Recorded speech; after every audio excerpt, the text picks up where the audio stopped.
అందుకే అంటున్నాడు ఆయన, ఈ భూమి మీద ఉన్నటువంటి మీరు మీ కుటుంబం కోసం, మీ పిల్లల కోసం ఎన్నో సమకూర్చుకున్నారే. మంచి ఇల్లు సంపాదించుకున్నారు, మంచి బండికి సంపాదించుకున్నారు, బంగారం సంపాదించుకున్నారు, ఆస్తులు మనకు కావలసినవన్నీ సంపాదించేసుకున్నాం, సమకూర్చుకొని హ్యాపీగా నేను సంపాదించానని సంతోషపడుతున్నావు. కానీ దేవుడు అన్నాడు కదా ఒకరోజు, నాయనా దేహానికి కావలసినవన్నీ సమకూర్చుకున్నావు, వెరీ గుడ్, మంచోడు నువ్వు. కానీ ఈ దేహాన్ని నడిపించినటువంటి ఆత్మ కొరకు ఏం సంపాదించావురా అని అడుగుతాడు ఒకరోజు దేవుడు. కుటుంబం కోసం అన్ని సంపాదించుకుంటున్నాం మనం, ఈ దేహం కోసం సమస్తాన్ని సమకూర్చుకుంటున్నాం.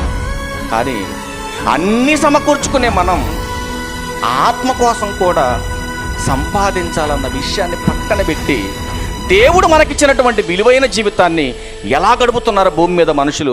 ప్రసంగి గ్రంథం 6వ అధ్యాయం 10వ వచనం చూడండి. ఎలా బ్రతుకుతున్నారంట మనుషులు? నీడవలే తమ దినములన్నీ వ్యర్థముగా అంటున్నాడు.